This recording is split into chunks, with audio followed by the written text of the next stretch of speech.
Señores, buenas noches. Soy Luis Novarecio. Hasta las 22 los vamos a acompañar en Dicho Esto, en esta emisión que pretende respetar todos los protocolos del COVID. Un gran abrazo para Rosario Yerdi, que se está recuperando, dio positiva para COVID, así que algunos de nosotros estamos fuera del estudio. Muy bien, por suerte.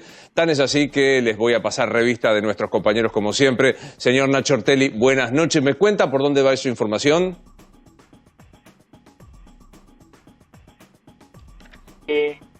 Ahí. Hola, Luis.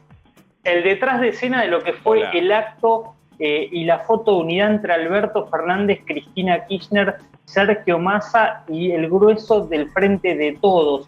¿Qué hicieron después del acto? ¿Cómo se gestó el acto? Y también te voy a contar la gestión que está haciendo Horacio Rodríguez Larreta para conseguir vacunas.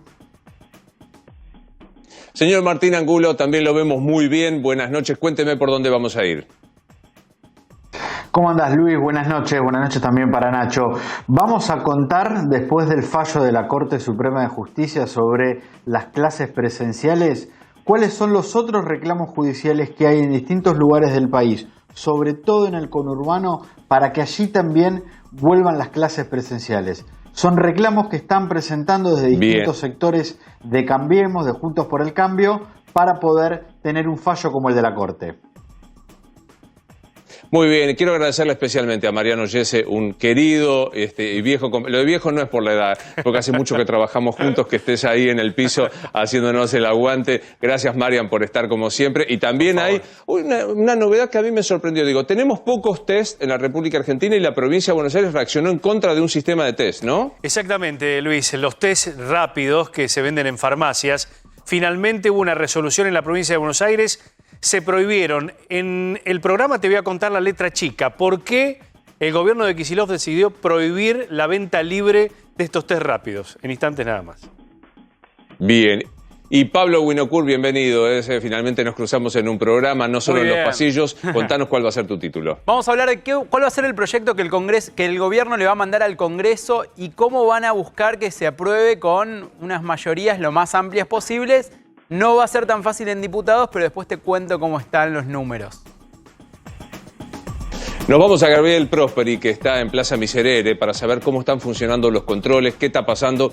Hoy veía cifras que son preocupantes porque no ha bajado demasiado el uso del transporte público, apenas un 1% comparado con la semana anterior. Digo, si es que la circulación es la que debe ser combatida para que el virus... Ahora vamos a repasar con Nacho la cantidad de infectados que hay. Gabriel, buenas noches, ¿cómo estás? Hola Luis, buenas noches. Este es el panorama de la estación Constitución. Respecto de la estación en sí y de los trenes de la línea Sarmiento, se está dando un 45-44% de uso del transporte del tren en la zona del AMBA respecto de lo que sería la etapa de normalidad o la prepandemia, un 44-45%. Respecto de la semana pasada, Luis, para la ciudad de Buenos Aires, en números recientes, en los subtes, por ejemplo, ha bajado un 11% el uso respecto de la semana pasada. Esto quiere decir que mucha menos gente está transitando en las primeras horas de la mañana y también en las últimas horas del día. Respecto de los trenes, un 11% es lo que tiene la ciudad de Buenos Aires respecto de los últimos datos que tiene en base también a entrecruzamientos con la tarjeta SUBE. Estas son estadísticas que maneja el Ministerio de Transporte de la Nación. Un 11% en la zona metropolitana, saliendo de la ciudad de Buenos Aires, se ha utilizado menos que la semana pasada. Estos son datos que ha presentado recientemente la ciudad de Buenos Aires. Pero aquí, con una temperatura realmente invernal, lo quiero decir, Luis, también queda, y esto tal vez viene como nota al margen, si se me permite, lo que va a dejar la pandemia y lo que evidentemente también teníamos en la prepandemia, y es mucha marginalidad, mucha gente que lamentablemente está viviendo en las calles. Fíjate lo que es estas paradas de colectivo que se convierten durante la noche en establecimientos para que la gente allí pueda dormir y que luego, de alguna manera, sigue el día al otro día con el rebusque que pueda aquí en la plaza, juntando el mango, o como cartonero, o como vendedor ambulante, o lo que fuere. Pero fíjate este panorama, ¿no? Que es el otro costado de la pandemia, o lo que va dejando la pandemia. Lamentablemente, y con este frío más todavía, lo que podemos resaltar como nota al margen en estas noches de estaciones que tenemos, ¿no? Estuvimos muchas noches contigo en la Estación Constitución, estuvimos ahora en Estación 11, como te estamos mostrando, y esto también es un rebote de la pandemia que deberíamos tener en cuenta, ¿no? Claro que sí, obviamente. Y recién veía también en la información las tasas de positividad que se están dando todavía muy altos de los test que se están realizando, el 35%. En un ratito estamos conversando con Jorge Hefner, que es investigador del CONICET y una de las personas que mejor nos explica a los que no sabemos demasiado de qué se trata, sobre qué es lo que está pasando. Hoy también hubo una novedad no menor, que el presidente Biden apoyó el proyecto para tratar de abrir las patentes. Y ya lo veo hoy a Jorge, lo voy a saludar. Hola Jorge, buenas noches, y empiezo preguntándote por esto. ¿Tenemos todavía una tasa alta de positividad porque hay más circulación, porque hay pocos test o por todo junto? Es por todo junto, Luis. Buenas noches. Mira, realmente los datos de hoy realmente son datos graves desde cualquier punto de vista. Primero, el récord en mortalidad, el número es enormemente alto. Tenemos 24.000 casos nuevos de infectados, pero si vos te fijás, el nivel de testeo bajó, fue de 60 y pico de mil. Así que por lo menos tenemos que asumir que estamos arriba de los 30.000, con niveles de positividad del 30%, cosa que si la recomendación es del 10%, no estamos en 30.000, estamos en 40.000 o 50.000 casos diarios. Tanto en los casos diarios como en la mortalidad, como la situación dramática que se vive en las terapias intensivas y en las salas de cuidados intensivos. Realmente estamos hoy por hoy claramente en el momento peor de la pandemia, con una sola noticia buena en este escenario, es que es las personas que han sido vacunadas, realmente por las estadísticas se nota que están bastante protegidas, y eso es lo que explica en gran medida que el promedio de edad en las terapias intensivas haya bajado de 70 años en la primera ola a 53, 54 años. Estaba viendo, Jorge, que nosotros hablamos 30 minutos con Canosa sobre cuestiones políticas, y la Corte, si la presencia de Massa o si Cristina, que yo cuántas cosas más, y vos estás dando datos demoledores. No quiero que te involucres en nada de la política para no manchar lo que estás explicando, pero digo, después de estos 15 días de medidas que se han tomado, ¿podemos decir que surtieron efecto o no? ¿O hace falta todavía bajar más el índice de positividad y de circulación del virus? No, hay que bajar muchísimo más, Es una opinión personal, la charlamos hace 2 o 3 semanas. En su momento yo opinaba que las medidas tendrían que haber sido más dramáticas, sin desconocer en absoluto los ribetes que tienen que ver con el problema económico, social e incluso hasta el psicológico.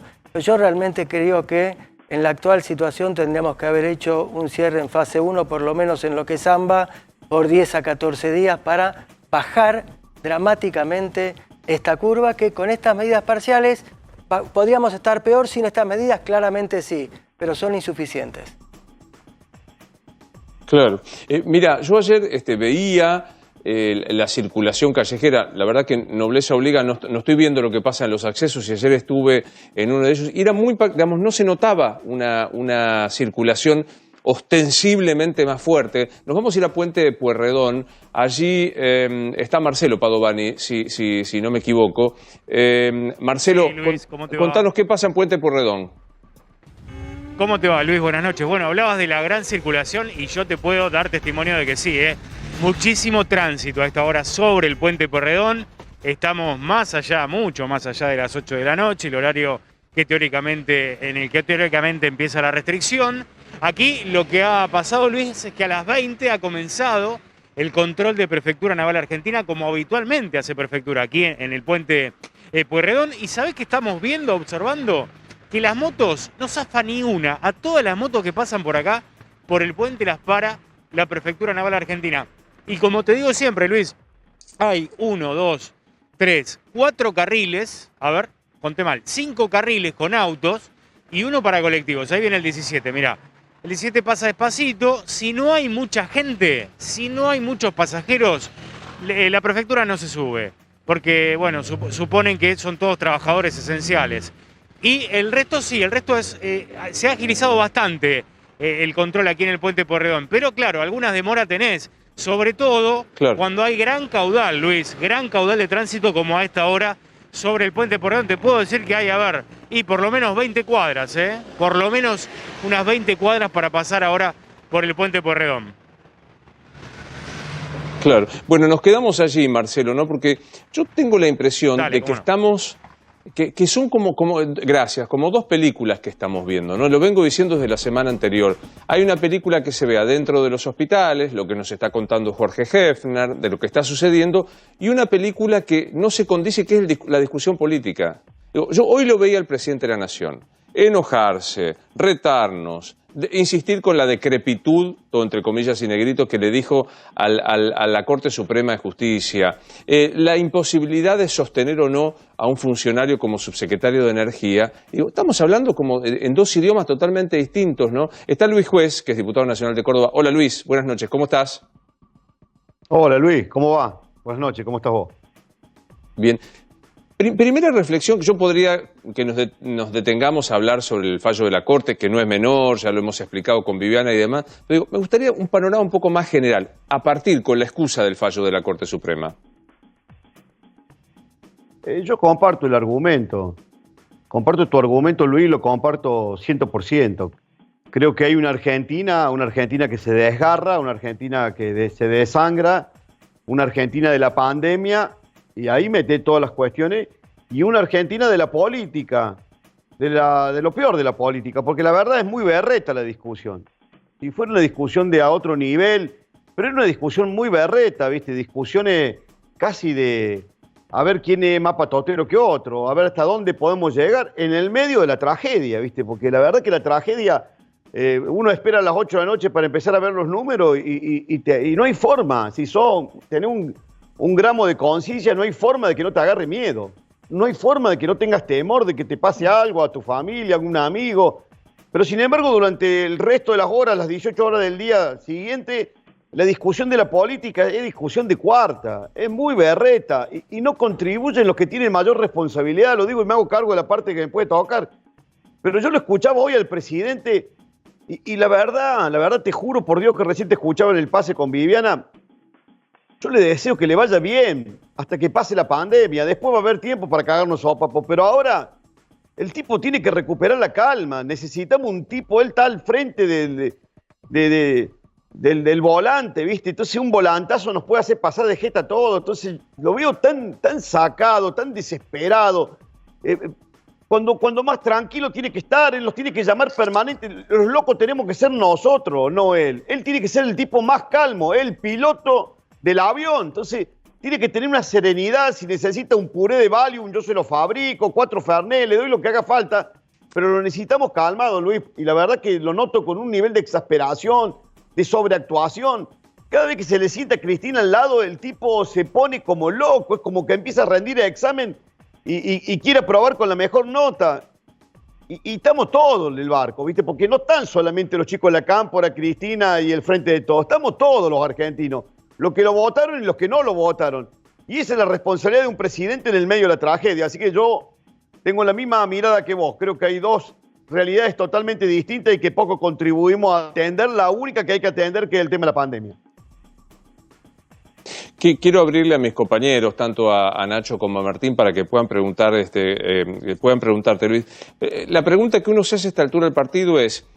hoy Lucas Romero le decía a Canosa, el presidente terminó de renunciar a la presidencia que había planteado, que era la presidencia de la concordia, la presidencia de conseguir algún tipo de acuerdo, y se transformó en el presidente que está peleado con la Corte, peleado con la oposición, peleado con los grupos económicos, peleado con el mundo, porque se enoja, sostiene Venezuela, se enoja con otros países.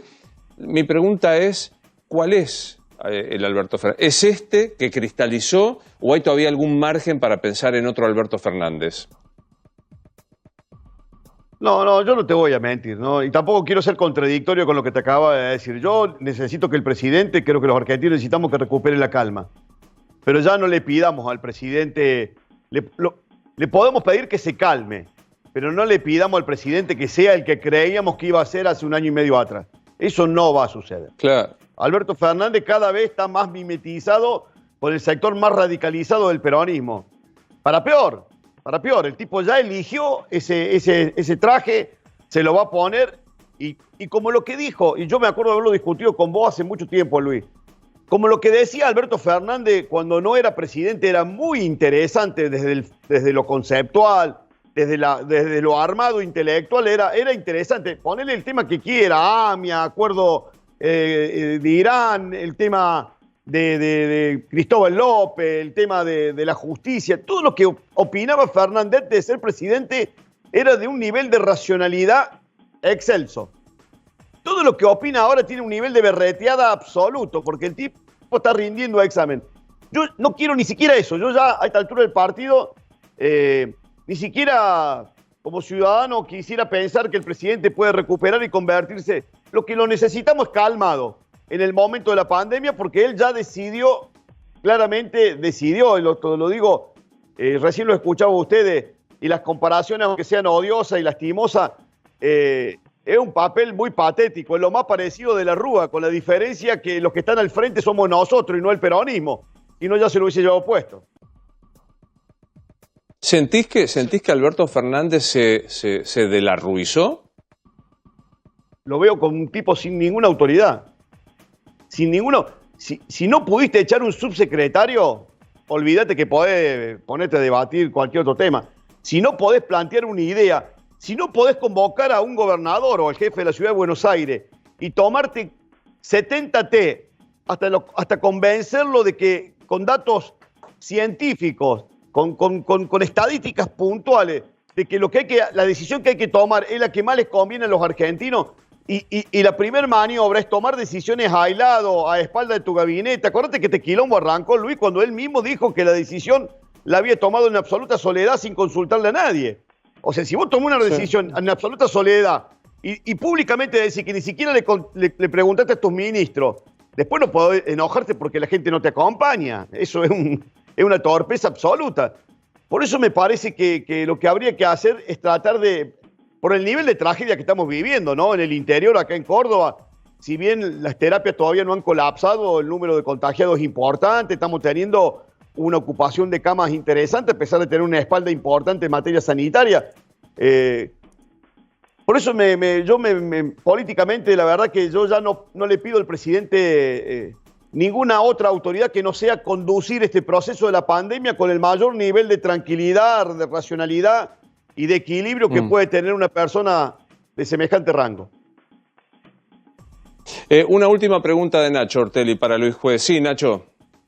Sí, Luis, ¿cuánto te preocupa o cuánto hay que preocuparse por estas internas entre Alberto Fernández y Cristina Kirchner? ¿Crees que es más comidilla de los medios, más comidilla del mundo de la política y no tanto tiene un impacto en la gestión, teniendo en cuenta que faltan todavía 2 años y medio para que se elija presidente?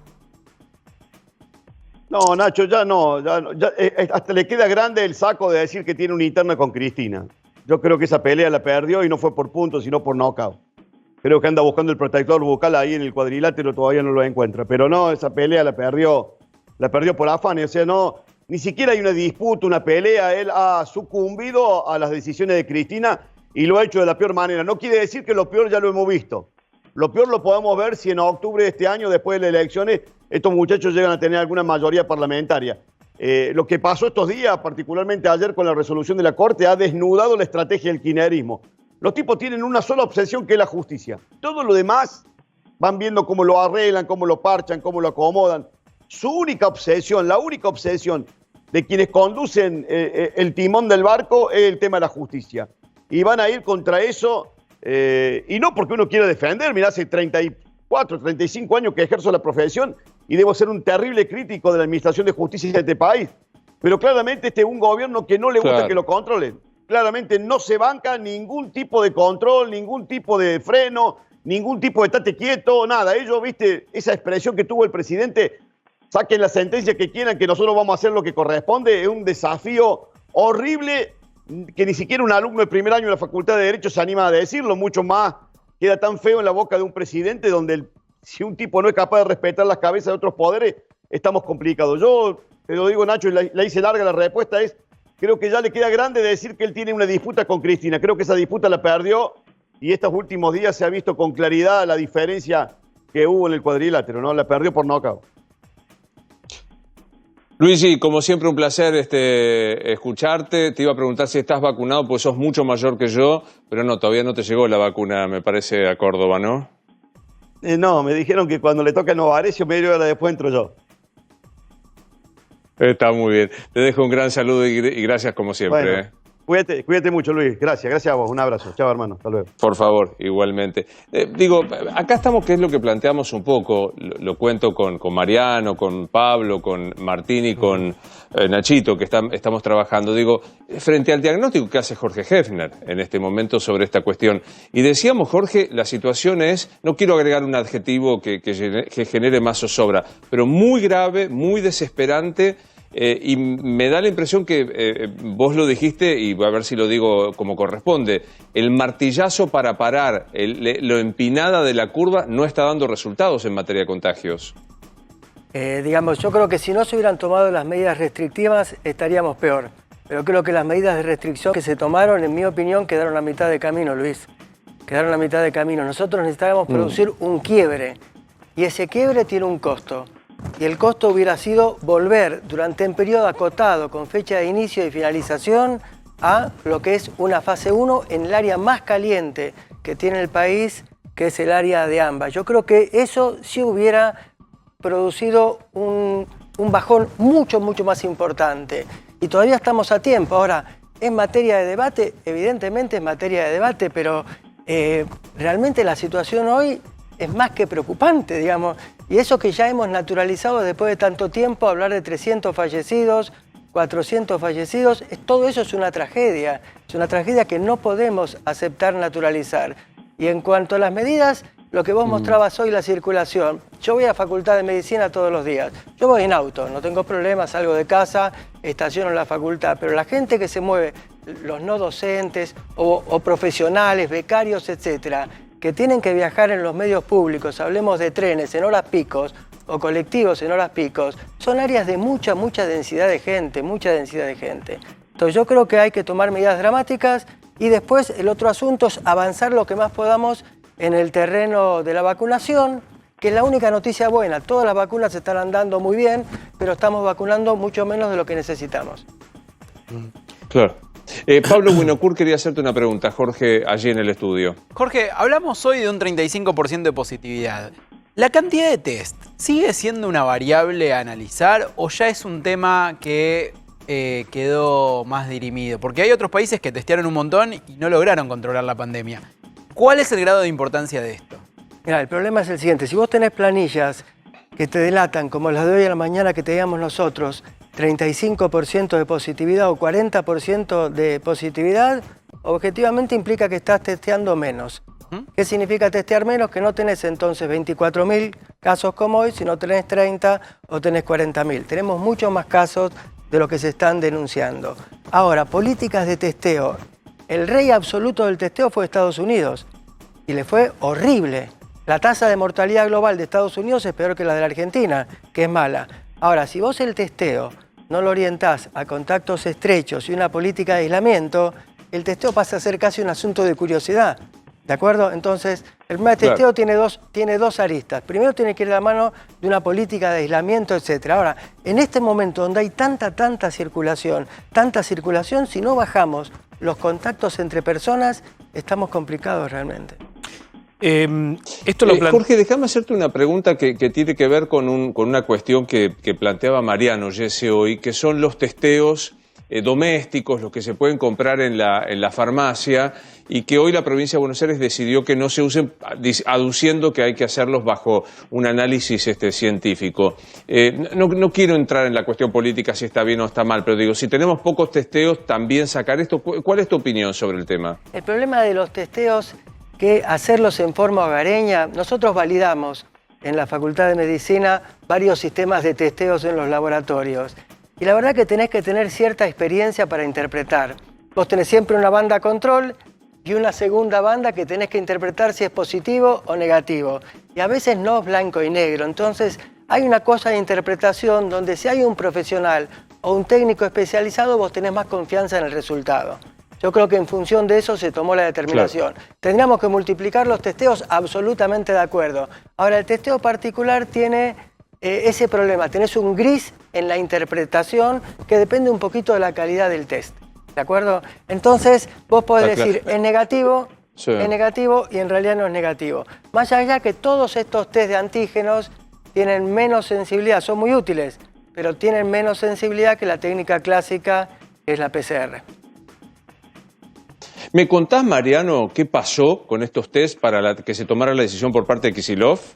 Luis, te voy a mostrar la resolución, que tiene un par de artículos, ¿no?, allí, donde el primero dice que se prohíbe en las farmacias de la provincia la venta de los productos con distintas denominaciones o marcas comerciales que son, en definitiva, para uso como pruebas rápidas de antígeno. Pero el artículo 2 dice dejar establecido que los test para COVID son de uso profesional exclusivo y excluyente y debe realizarse en laboratorios de análisis clínicos. Yo pregunté a las fuentes de salud de la provincia de Buenos Aires por esta decisión y ¿sabés qué me confirmaron? Que esta decisión se tomó por 3 motivos. El primero de ellos, porque hubo una denuncia del Colegio de Bioquímicos.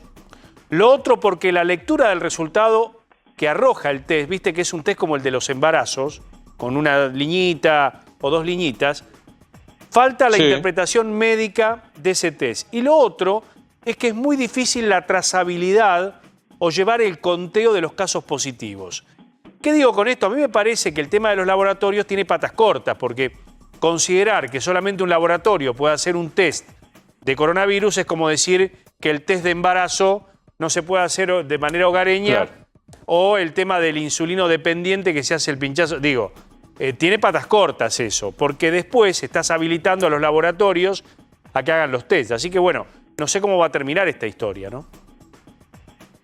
Sí, totalmente. Bueno, Jorge, para agradecerte como siempre y tratar de entender, insisto, la magnitud de lo que estamos viviendo. Dame el diagnóstico de lo que estamos sobrellevando en este momento y qué crees que viene. O sea, a los que creen que ya está, que lo peor ya pasó, me parece que se equivocan, ¿no? No, lo peor es lo que estamos transcurriendo ahora, Luis, claramente.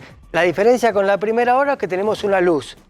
¿De acuerdo? Si extendemos el programa de vacunación, tenemos una luz porque las poblaciones vacunadas, en cuanto a capacidad de internarse, bajan en un 70-80%. Y eso es lo que explica la baja de edad en las internaciones en terapias intensivas. Hay que extender el programa de vacunación, extenderlo. El hecho de que se empiecen a fabricar vacunas en el país, yo creo que es un hecho positivo. No es tan positivo que a veces parte de las vacunas que se fabrican en el país fueron al exterior y no volvieron, cuando una fracción de esas tendrían que haber vuelto, por ejemplo las de Oxford AstraZeneca. Entonces, los cuidados, las restricciones están a la orden del día, el cuidado de cada uno de nosotros y extender las vacunaciones. Con eso tenemos un horizonte, pero hoy por hoy estamos en el peor momento. Jorge, un placer, como siempre, por estar allí en el estudio. Espero la semana que viene, cuando volvamos a vernos, estar allí con vos. Así que gracias por estar con nosotros. Gracias por la invitación, Luis. Bueno, hoy se produjo este acto, ¿no?, que era el intento de la inauguración de viviendas a la que concurrieron el presidente de la Nación, la vicepresidenta de la Nación, el gobernador de la provincia de Buenos Aires, el presidente de la Cámara de Diputados, como para tratar de mostrar un poco de unidad frente a lo que había ocurrido con el subsecretario de Energía, que te pregunto, Nacho, para que me cuentes el entretelón. Digo, ¿estoy bien si digo que Basualdo sigue siendo el subsecretario de Energía o a las 21:01 tengo que decir otra cosa? No, recontra confirmado Federico Basualdo, un dirigente de la Cámpora, muy cercano al Instituto Patria, con mucha influencia. Y justamente, Luis, el acto fue trazado, o venían hablando Cristina y Alberto Fernández durante el fin de semana por este encontronazo entre Basualdo y Guzmán. Había preocupación de que esto no creciera. Y finalmente, cuando salió el fallo de la Corte, confirmaron este acto en Ensenada, que tuvo como anfitrión no solamente a Mario Secco, el intendente que vos hablabas con Viviana, había dejado esa frase muy polémica, sino también a Jorge Ferraresi, ministro de Hábitat, reemplazante en su momento de María Eugenia Bielsa y uno de los hombres más cercanos a Cristina Kirchner. Fue de alguna manera el que motorizó el acto. Quedaron en verse justamente a partir de lo que fue el fallo de la Corte. El gobierno quería dar una muestra de unidad, quería dejar en claro de que estaba todo bien, de que se dobla, se puede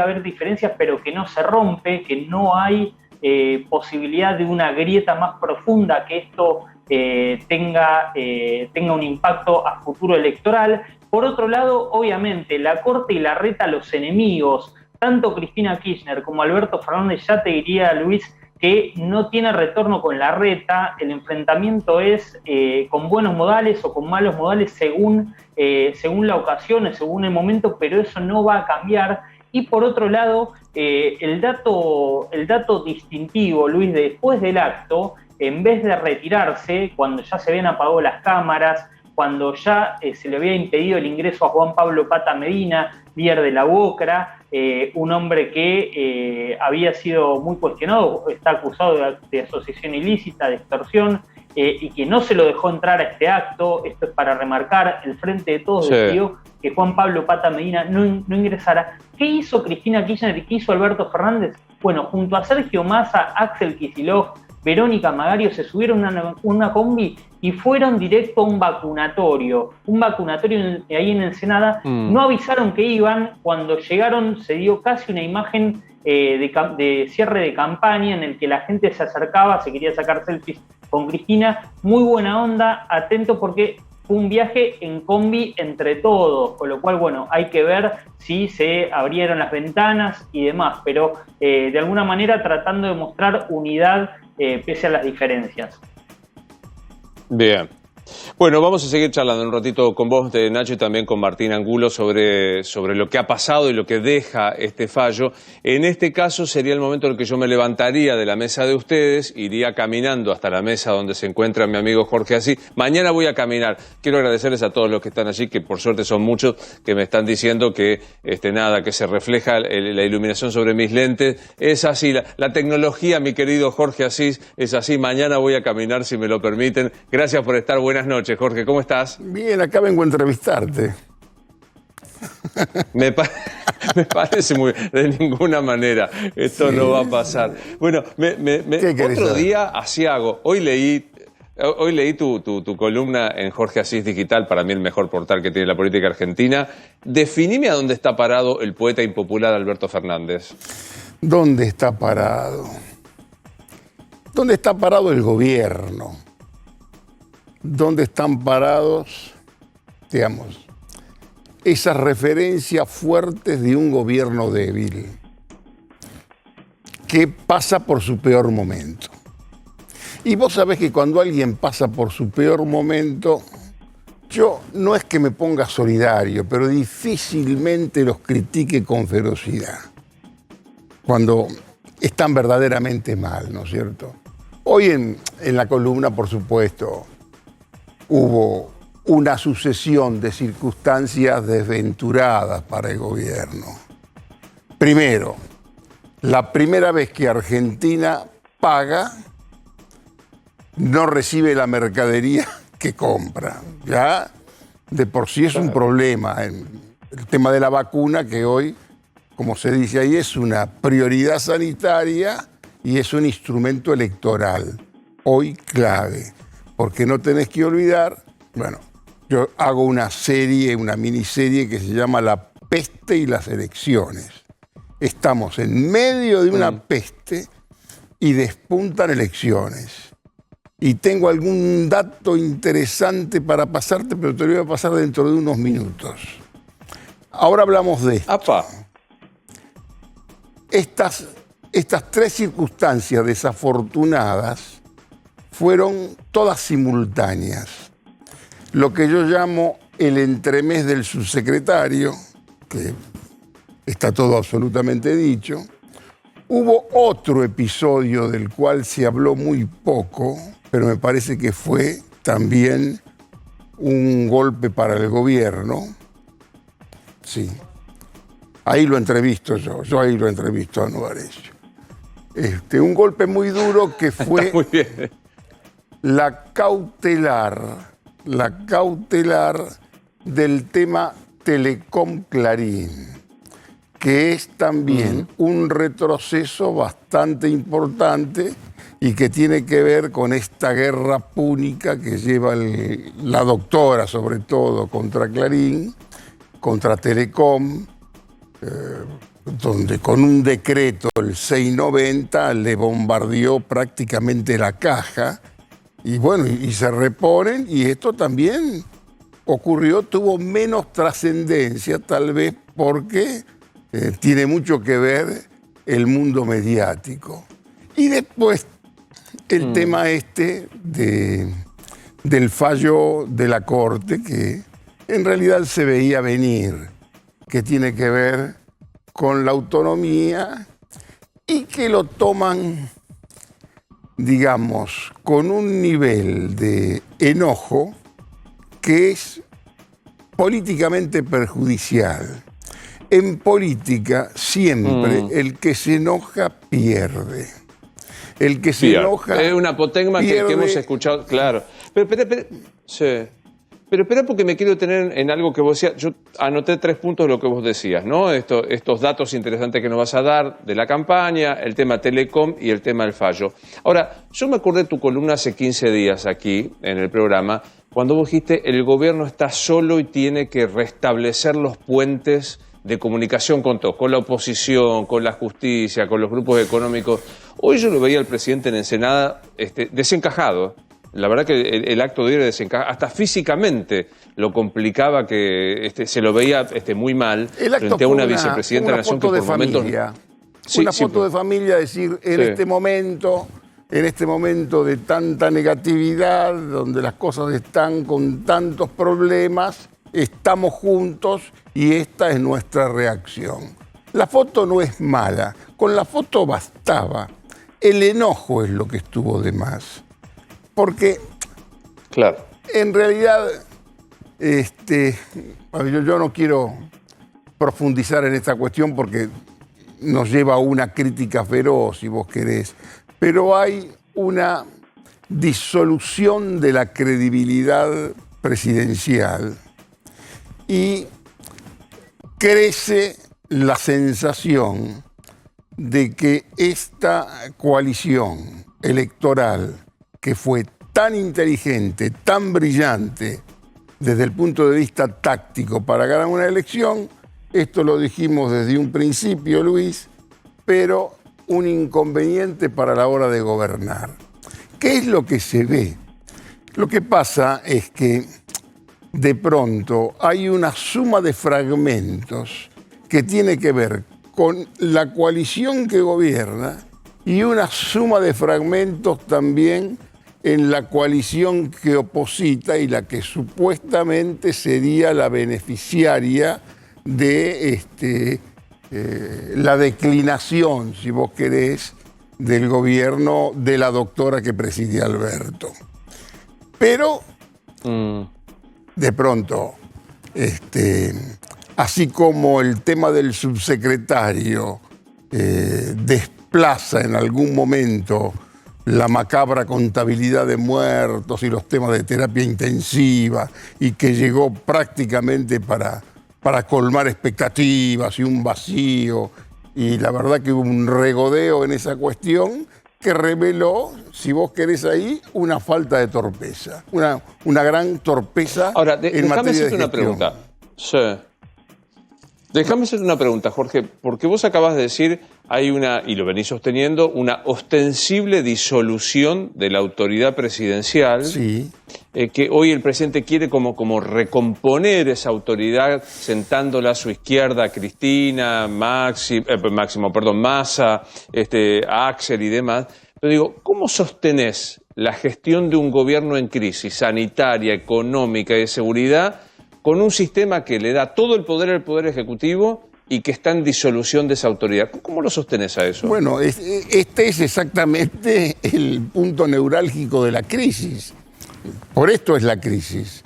Porque es imposible, si vos querés, sostenerlo en medio de una pandemia y en medio de una campaña electoral que tenés que ganar si querés continuar, un 2021 que va a ser muy importante y que va a diseñar más que cualquier otra elección de mediano término el 2023. Y esto se nota también, digamos, la centralidad está en los dislates del gobierno.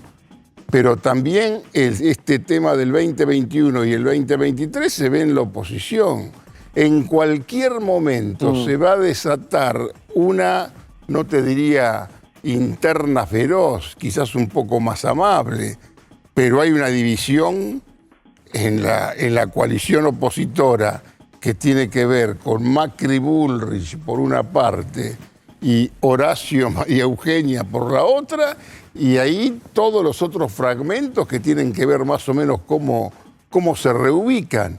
Pero esto también tiene que ver con esta campaña electoral, la del 2021, que es donde vos tenés que decidir y diseñar cómo va a ser tu estrategia en el 2023. Para el gobierno es peor porque tiene la responsabilidad de tratar de gobernar en un momento muy difícil del gobierno, y cuando hay una sensación de carencia de expectativas, pero todos los vacíos se llenan. Ahora,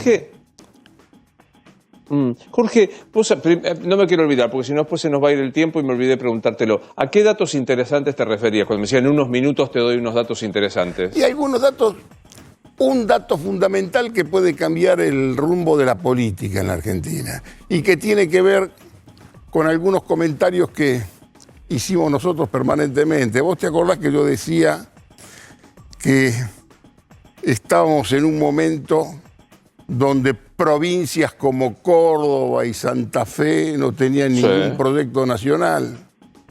Bueno, creo que me equivoqué y que fue apresurado lo mío.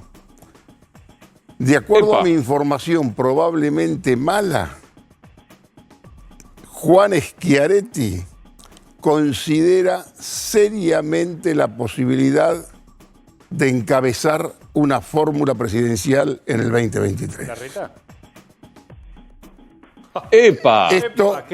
Esto ya todo es conjetural, porque vos hoy lo llamás a Schiaretti y no te va a responder absolutamente nada. Sé por reuniones que se considera esa posibilidad, que por supuesto modificaría todo el cuadro político, porque... Y al peronismo. El peronismo, y tal vez no solamente el peronismo, porque Schiaretti tiene que ver con una imagen de solidez, si vos querés, y de renovación de peronismo del medio, que es muy seductora para el establecimiento, como decíamos, lo que no queríamos decir establishment, o lo que se puede llamar el círculo rojo. Pero si esta posibilidad crece, te diría que va a haber un reacomodamiento bastante grande. Yo escuché, como escuchó seguramente acá el colega, del interés supuesto que Rodríguez Larreta podía tener de tenerlo a Schiaretti como número 2. Y en realidad, tal vez si uno compara, quizás Schiaretti está más para número 1 que para número 2, digamos, por una cuestión de experiencia. Pero esto es lo que puede modificar. Esto es una mala noticia para Alberto Fernández, una mala noticia para el pentágono de poder que hoy gobierna en la Argentina, que tenía que ver con la certeza de que podía no haber otra cosa en el mercado. En ese outlet de la política, de pronto aparece alguna posibilidad que es muy fuerte, de la que, bueno, por supuesto que todos esperaban, y el cordobesismo, si vos querés, paulatinamente obstaculizaba esa posibilidad, pero según mi información, creo que si considera esa posibilidad. Y eso sí verdaderamente puede modificar todo el cuadro político. Cambiar el tablero. Totalmente. Ahora, quiero ahondar un poquito más, que me parece que es una información de enorme impacto en la política argentina. Durante mucho tiempo se dijo que en la anterior elección, que Schiaretti no se presentaba porque incluso tenía alguna cuestión de salud que por suerte no fue cierta. Digo, ¿lo ves a Schiaretti encabezando un proyecto estrictamente personal o quizá en representación de la Liga de Gobernadores que vos siempre mencionás no aparece con potencia? Bueno, lo que pasa es que la aparición, hay algunos gobernadores que toman, si vos querés, distancia silenciosa del gobierno, que no están tan entusiasmados con el rumbo del gobierno. Provincias importantes que no te lo van a decir, porque no aparecía nadie en el horizonte. Yo lo que te puedo decir es que se considera seriamente la posibilidad que entusiasma, te diría, más a muchos empresarios importantes con esta posibilidad. Que te lo dejo en este marco, no te digo yo categóricamente va a ser candidato. No. La reticencia que tenía o la vacilación o el supuesto desinterés. ¿Vos te acordás que lo que se llama el peronismo del medio, que yo en algún momento lo bauticé peronismo perdonable, siempre intentó alguna alternativa federal, siempre intentó generar alguna propuesta peronista que no sea kirchnerista y que no sea, por ejemplo, como la de Pichetto, que era directamente como una antesala hacia el macrismo. Aquí ya hay un reacomodamiento de muchas figuras que están en distintas mesas, algunos en mesas de saldo y otros productos, si vos querés, más refinados, elaborados y con ambiciones, ¿no es cierto? Ahí aparece otra vez el fantasma de Roberto Labaña. ¿Te acordás? Bueno, vos mencionabas, ¿no? ¿Te acordás aquella mesa, aquella foto? Roberto Labaña siempre es un dador voluntario de respetabilidad. ¿Entendés? Siempre cuando vos querés quedar bien, vos entrás con Labaña, que también tuvo que ver siempre con esta especie de peronismo del centro, del medio, en la que estuvo en un momento Sergio Massa, estuvo Urtubey, estuvo Pichetto, estuvo antes en otra propuesta Ramón Puerta, los Rodríguez A. Siempre este intento del interior, que lo que tiene de bueno es que refleja, y si vos querés, es consecuencia de un cansancio, de una política absolutamente etnocéntrica, que es la que se hace desde Buenos Aires, es de Buenos Aires, y hablamos permanentemente de la política de Buenos Aires. Y es uno de los problemas, si vos querés, que tiene hoy Juntos por el Cambio. Si vos me apurás, yo creo que es más interesante en ese espacio la pugna por quién se queda con la capital que por la nación. Ahora, por muchos Jorge, aspectos ahí hay espirituales una enseñanza también. Sí, está claro. Pero digo, hay una enseñanza que el peronismo aprendió de la mano de la doctora, que es que el peronismo unido le permitió llegar a Alberto Fernández a ser el presidente de la nación.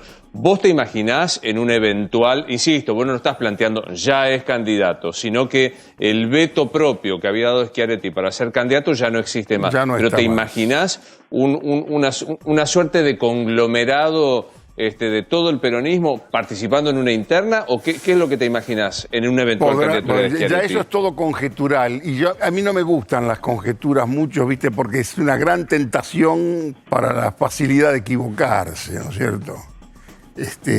A hoy te diría, la mera posibilidad, la mera enunciación cambia las expectativas. Y te digo, es tal vez no una noticia muy destacada porque, te diría, Schiaretti fue para el macrismo un aliado muy, muy importante. Claro, y para esta claro, elección obviamente. hay mucho intento del kirchnerismo para ir juntos, y creo que no van a ir juntos. Hay distintas candidaturas, y creo que también es importante porque el etnocentrismo nos va a llevar a analizar también la política de Córdoba, la política de tu provincia, que según mi información también probablemente mala, no está muy entusiasmado Perotti con el rumbo del país y con las características que tiene el gobierno actual. Razón por la cual hay muchas cuestiones que pueden modificarse y que pueden hacer esto un poco más entretenido incluso, porque la conurbanización de la política argentina te lleva, viste, a, qué sé yo, a estructuras bastante simples y a creencias, te diría, hasta frívolas a veces, ¿no es cierto? Jorge, déjame retomar algo que decías al comienzo respecto de este momento del gobierno débil con muy malas noticias todo el tiempo, y hay una que es inevitable. Yo sé que a vos no te gusta hablar ni de los abogados ni de los jueces porque decís que no sos abogado, pero es inevitable que te pida una mirada política de la decisión de la Corte Suprema de 4-0, porque lo de la doctora Elena Hayton, y esto corre por mi estricta cuenta, para intentar congraciarse con un gobierno que le cae simpático, invoca una incompetencia inexplicable. Pero bueno, digo, decime qué viste de la Corte. ¿Qué es lo que vi de la Corte? Mirá, de los 4 en condiciones, de los 4 que fallaban, 2 tuvieron que ver con el diseño de la Convención Constituyente de 1994, que, bueno, por supuesto, aportó el Consejo de la Magistratura, lo que yo llamo la propina del tercer senador, que eso fue una propina que necesitaba en ese momento el radicalismo para tener algo más por la minoría. Y también el tema de la autonomía. Vos, si lees mis textos, yo siempre hablaba del artificio autónomo, sí, de lo que era la cuestión de la autonomía. En un principio, ¿qué es lo que se creía? Los porteños merecen elegir sus candidatos, no está bien que el presidente decida quién es el intendente, así como Alfonsín en un momento, qué sé yo, lo puso a Suárez Lastra, o Menem lo puso a Carlos Grosso, digamos.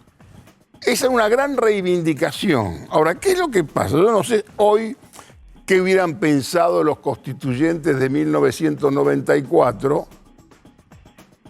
La capital, el artificio autónomo de la capital, desde 1995 hasta acá, muy poco tiempo, ya dio 2 presidentes de la República. Y hay un tercero que también está en carrera. El tema de la autonomía me parece que era ya indiscutible. Lo que yo creo que le falta al gobierno, y lo hemos hablado también con vos, es inteligencia profesional. Inteligencia no es botonería.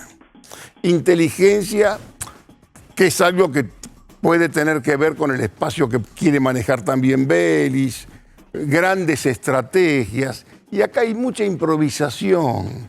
Hay, del mismo modo de cómo se hizo ese papelón de Vicentín.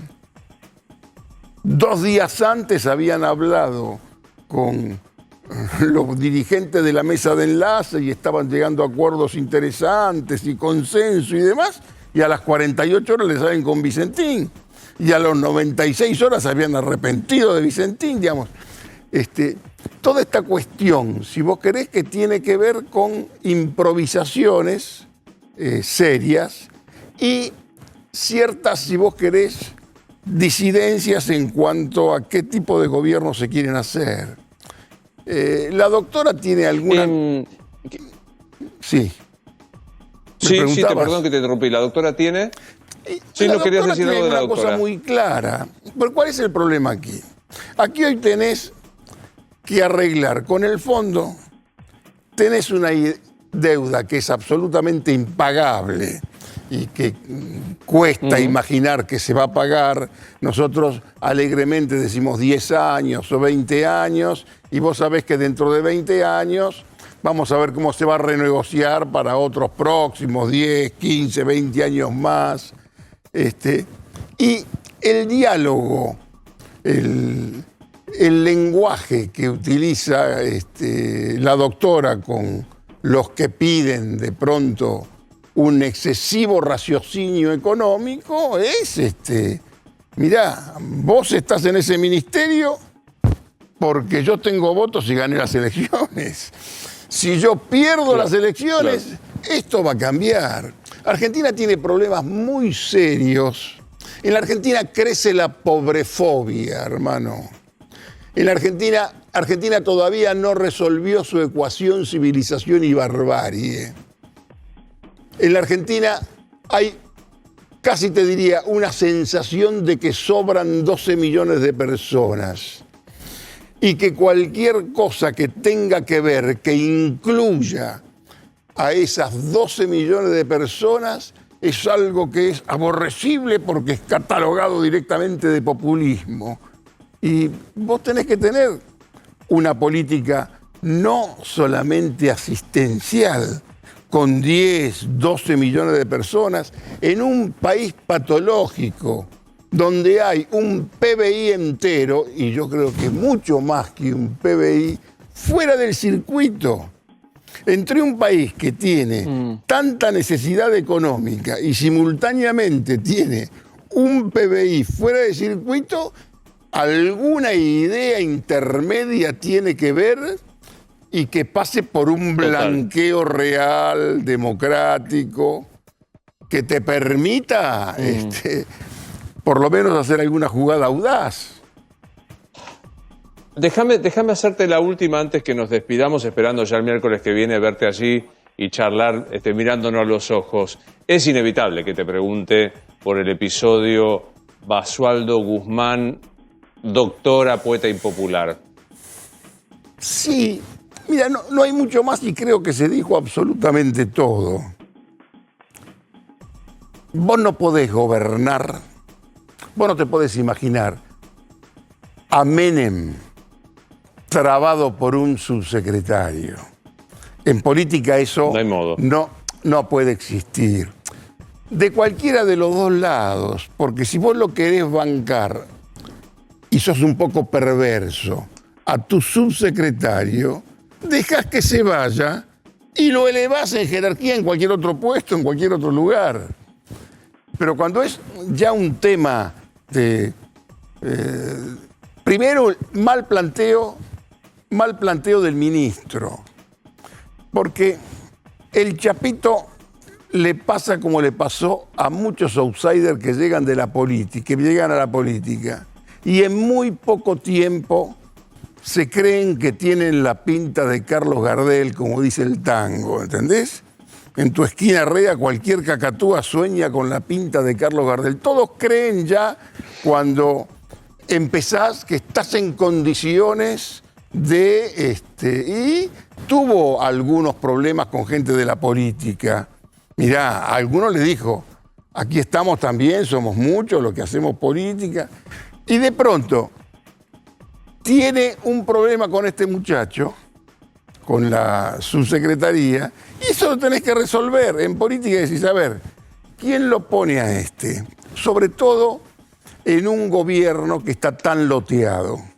Vos cuando querés mover a alguien, vos imagínate, tenés acá 4 maravillosos panelistas y de pronto a vos te parece que a uno lo sostiene a uno, al otro... A ver, ¿quién es el que le brinda la legitimidad a esta persona? ¿De quién es?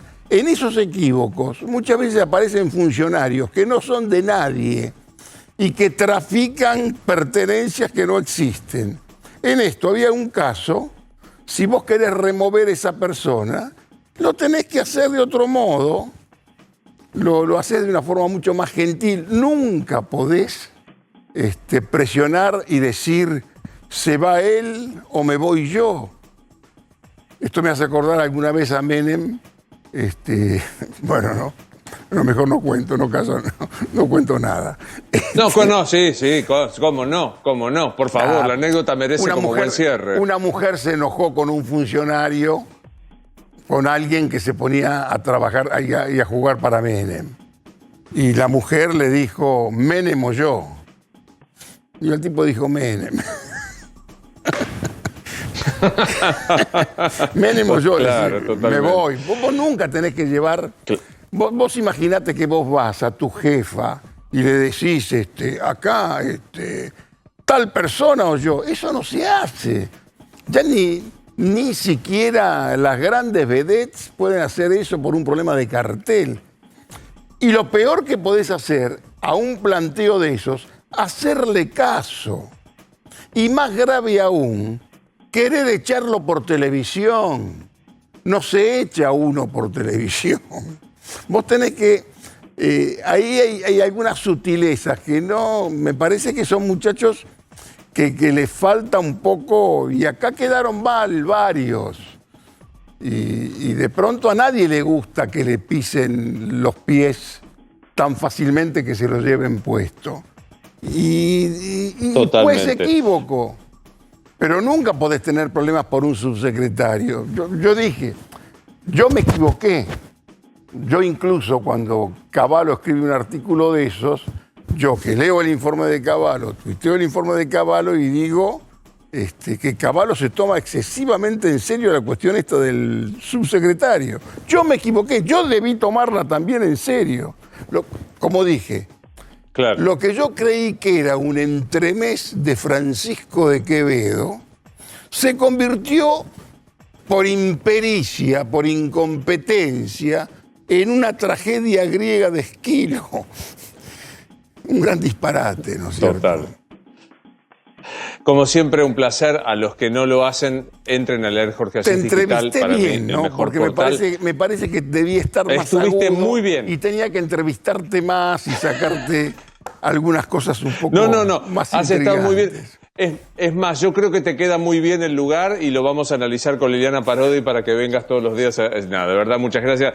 Agradecerte y sé que lo vas a compartir esto antes de empezar el programa. No estás aislado, Luis. Y vos sos un tipo... ¿Estoy qué? Vos estás... Es una novela, el título de una gran novela de Rodolfo Rabanal, El apartado. Vos estás apartado. Estoy apartado. No es aislado. Me gusta. Las palabras están para usarlas como corresponde. Vos sos el apartado hoy de Rodolfo Rabanal. No, quiero, porque sé que me voy a la pausa corriendo, sé que lo vas a compartir antes de empezar el programa. Hablé con la familia de Miguel Lifchit, el ex gobernador de la provincia, intendente en mi ciudad. Para mí uno de los mejores intendentes que tuvo la ciudad de Rosario. Está en una situación muy difícil por el coronavirus, así que sé que vamos a compartir este abrazo enorme para que se mejore. Así que gracias, Jorge, y te veo el miércoles que viene. Que estés muy bien apartado.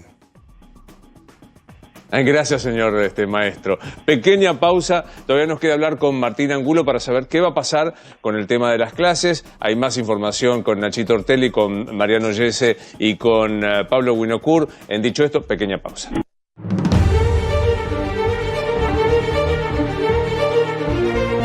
Cántame el aire. Seguimos en Dicho Esto, hay muchísima más información para compartir. Mariano, hay dos noticias. Una tiene que ver con una polémica por los testeos que se hacen en Ezeiza de los pasajeros que llegan. Y la otra tiene que ver con la Cámara de Diputados. Empecemos por la primera, por favor. Bueno, cómo no. Hay un comunicado de Aeropuertos Argentina 2000 y de Estambulian Servicio de Salud, luego de haber analizado la operación de testeos para pasajeros internacionales en Ezeiza. Aeropuertos 2000 y Estambulian Servicios informan que su laboratorio asumirá la dirección técnica de la operación a partir del 15 de mayo. Desde el jueves 29 de abril, el servicio de hisopados de aeropuertos está siendo monitoreado por distintos organismos para garantizar la calidad de los procedimientos. Y la otra información que te quiero dar es el agradecimiento que hizo Sergio Massa a través de la red social Twitter para con un congresista estadounidense que pidió apoyar a la Argentina en el Fondo Monetario. Gracias, Gregory Mix-Rep, presidente del House Foreign del Congreso de Estados Unidos, por el apoyo brindado a la Argentina ante el Fondo Monetario. Esta acción marca el valor de la diplomacia parlamentaria en la relación bilateral para avanzar en temas que nos permitan seguir creciendo y desarrollarnos. Muchas gracias, Mariano. De aquí nos vamos a los Estados Unidos. Hoy hubo por lo menos dos noticias que son muy importantes. Primero, la decisión de Joe Biden de apoyar la apertura de las patentes en materia de vacunas, y lo otro tiene que ver con la cantidad de vacunación que se está haciendo allí. El que más sabe, el que tiene la información siempre impecable es Adrián Sack. Buenas noches, señor. ¿Cómo estás? Muy buenas noches, Luis y equipo. Y aquí estamos exactamente con estas dos noticias, ¿no? La más importante posiblemente sea este pronunciamiento de Joe Biden por apoyar la iniciativa de India y Sudáfrica para liberar las patentes de todas las vacunas contra el COVID que se fabrican en el mundo, ¿no? Esto es un quiebre con la política que llevaba adelante Donald Trump, que en octubre, cuando se lo habían pedido por primera vez, lo había rechazado. Dijo que no iba a apoyar semejante medida. Y también lo había rechazado, atención con esto, la Unión Europea, que hasta ahora no tuvo un pronunciamiento oficial al respecto. El gran cambio que tuvimos es que Biden dijo, sí, cuenten conmigo para liberar las patentes, algo que no puso muy contento a las farmacéuticas, no a Moderna, que es uno de los que fabrica la llamada vacuna génica, la vacuna de ARN mensajero, como la de Pfizer, ¿no? Pero Moderna ya desde antes quería tener una autorización provisoria para que se levanten las patentes, ¿no? Para que se pueda fabricar en cualquier lugar del mundo su vacuna.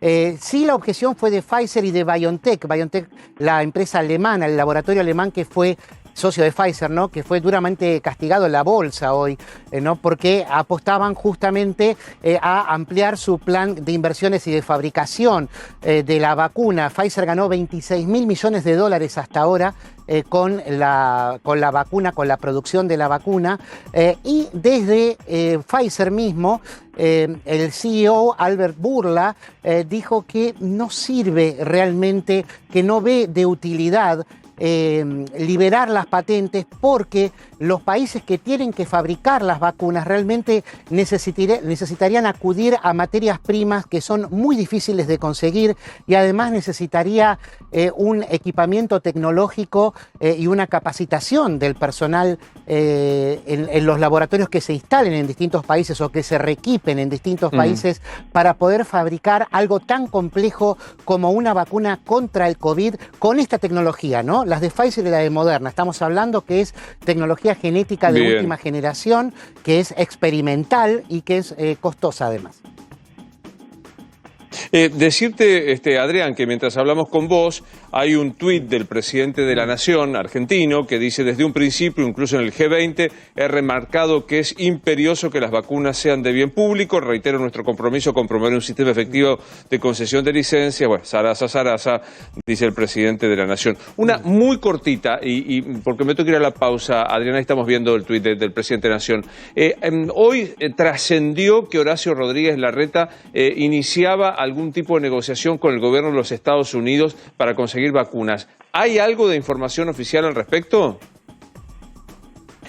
No hay información oficial, pero sí es muy importante remarcar que Pfizer, justamente antes de que Biden hiciera este anuncio, dijo que va a buscar la aprobación definitiva. Ahora tiene una aprobación provisoria de la FDA, ¿no?, para su vacuna, lo que implica que la vacuna se va a poder vender y que no se va a usar el esquema de venta de estado a estado que se está usando ahora con la aplicación de emergencia, sino que se va a poder vender a empresas, a gobiernos locales y a particulares también. Esto cambia mucho las reglas de juego y esto sería a partir de fin de mes. Entonces, de una manera u otra, el escenario que tenemos ahora de negociación de Estado a Estado parece condenado al cambio, ¿no? A cambiar hacia una negociación más directa, tanto con gobiernos como con particulares. Bien. Un placer como siempre, Adrián. Nos encontramos seguramente en la programación de 24. De nuestra parte, breve, última, pequeña pausa y cerramos con nuestra mesa toda la información.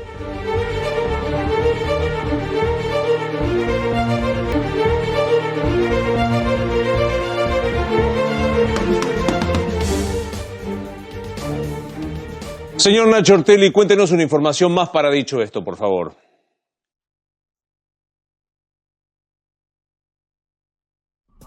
Señor Ortelli. Luis, ¿ahí me escuchás? Ahí te Hola. escuchamos perfectamente, como corresponde. Bueno, Sí. bueno, Luis, Larreta prepara un viaje para el segundo semestre a Nueva York. Vos un poco lo habías consultado a Adrián Sack.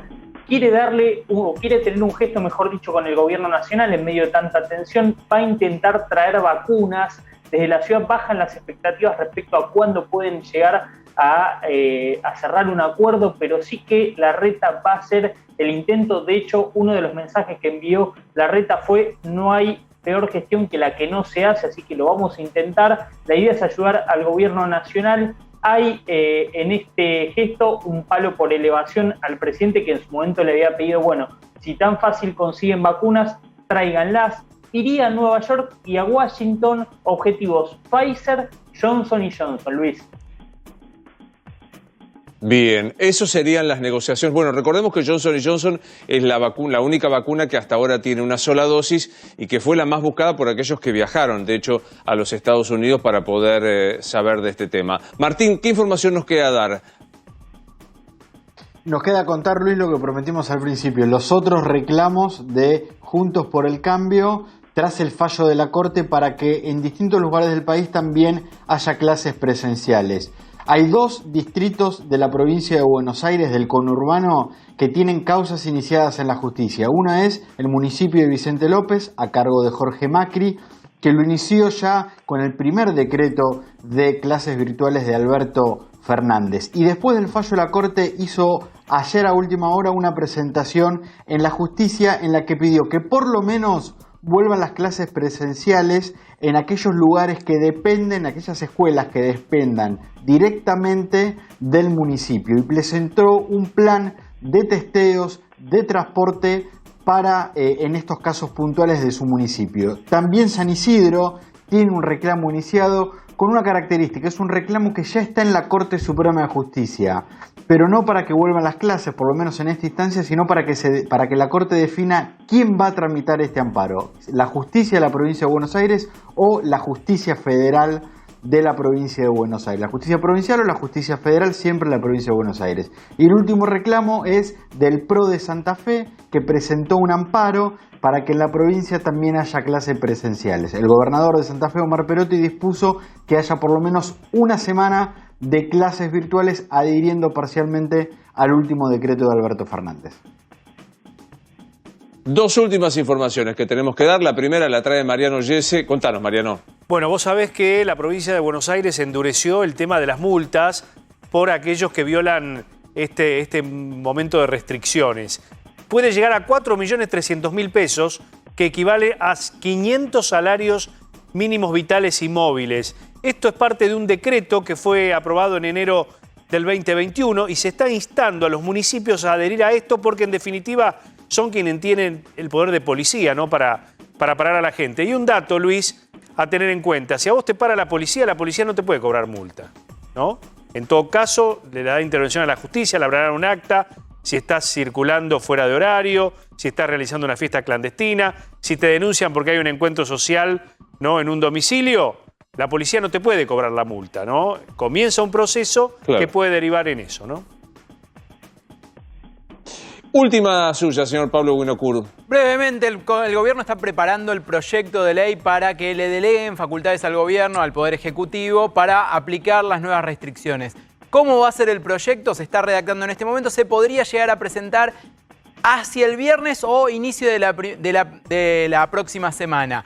Lo importante, entraría por el Senado, porque es en la Cámara donde el gobierno tiene mayoría, el oficialismo tiene una mayoría más holgada, y luego pasaría a negociar en la Cámara de Diputados. Seguramente el proyecto se va a amparar en lo que tiene que ver con las métricas alemanas de los indicadores epidemiológicos para saber cuándo se restringe la actividad y la educación en una determinada provincia o territorio. Seguramente esto va a ser el debate de la semana que viene. Caballeros, muchas gracias a ustedes, especialmente a los que nos están haciendo el aguante. Estoy hablando de Mariano Yese y Pablo Winocur. Un gusto, los veo siempre. Le deja un abrazo muy especial, Mariano, a Babi Echecopar, la superestrella de A24. Es un un tipazo, estuvo el domingo con nosotros en Debo, así que le dejo un gran abrazo también a Pablo. Señor Ortelli, señor Angulo, los veo mañana aquí en Dicho Esto. Quiero agradecerle mucho a toda la gente de técnica por permitirnos hacer esta transmisión en situaciones muy especiales. Un beso para Rosario, que se está recuperando. Se quedan en la continuidad de A24 con Mangel. Luego, como les dije, Babi Echecopar. Señores, será hasta mañana. Soy Luis Novares.